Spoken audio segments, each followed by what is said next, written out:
Bonjour à toutes et à tous.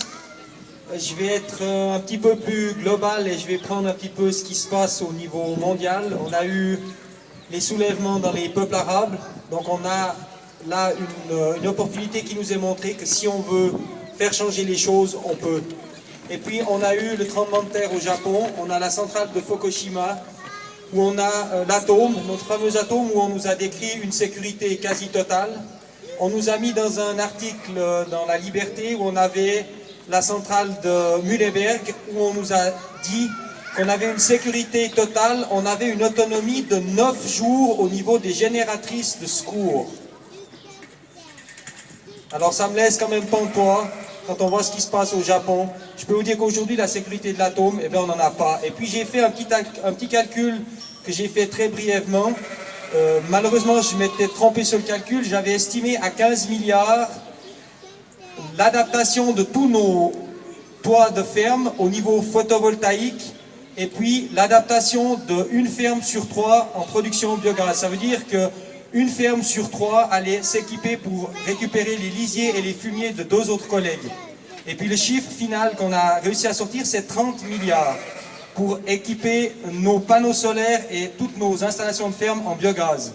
Ce qui représente 3 fois l'équivalent de la nouvelle centrale nucléaire qui est en projet et qui va coûter 36 milliards. Et puis j'aimerais bien qu'un de nos représentants, on aimerait soumettre le projet. Moi, dans l'idée, dans l'optique, c'était de leur dire, écoutez, on doit autofinancer ça même, mais quand on devra leur demander 1 franc du kilowattheure, parce qu'on est toujours quasiment à 1 franc, eh bien, on va à quelque part se heurter de nouveau à de la finance. Et c'est là qu'on a besoin de l'aide et que la Confédération nous dise ce qu'elles veulent aujourd'hui, si elles veulent une sécurité à ce niveau-là ou pas. Et puis j'ai quelque chose aussi qui me tient très à cœur. J'ai eu la chance d'aller aider mes collègues français où notre Office fédéral de l'agriculture a transmis le même modèle que l'IPLA pour la production laitière en France. On a sillonné la France en 6 jours et puis en cours de route, j'ai eu la chance de côtoyer un représentant du ministre français qui a transmis la proposition suivante aux producteurs français, 2,5% d'augmentation jusqu'en 2015. Et puis à la fin de la séance, je me suis levé, puis je me suis présenté producteur suisse, et je lui ai dit, écoutez, avec tout le respect que je vous dois, votre solution n'est pas une bonne solution. Ça, c'est une bonne solution par rapport à une chose, par rapport à nous, c'est que vous avez distribué 2,5% à tous vos producteurs, avec possibilité de cumul d'un autre producteur. Tandis que nous, on a donné 300 millions de quantités supplémentaires, et c'est aujourd'hui ces dites quantités supplémentaires qui posent problème sur le marché du lait. Et puis pour information, je lui ai encore rétorqué, je lui ai dit, mais écoutez, j'aimerais que vous vous rendiez compte, on a stocké au niveau européen de la poudre et du beurre, pour aller sur les pays émergents, sur les pays en voie de développement. On a fait crever des petits paysans qui avaient 3 ou 4 vaches, parce qu'on est arrivé avec les aides de la communauté européenne plus bas que les produits que les produits en voie de développement arrivaient, et on a mis sur la paille bonne partie des producteurs européens. Et on n'a pas seulement mis sur la paille, je lui ai seulement rétorqué, et c'est lui qui me l'a dit, qui me l'a annoncé ce soir-là en séance, il m'a dit, on a eu 4000 suicides sur le territoire français l'année passée dans les producteurs laitiers. 4000 suicides. Je l'ai regardé, je lui ai dit, écoutez, j'aimerais pas être à votre place, parce que maintenant vous avez des morts sur la conscience. Non seulement du côté européen, mais sur les pays en voie de développement, vous avez fait crever des petits paysans aussi.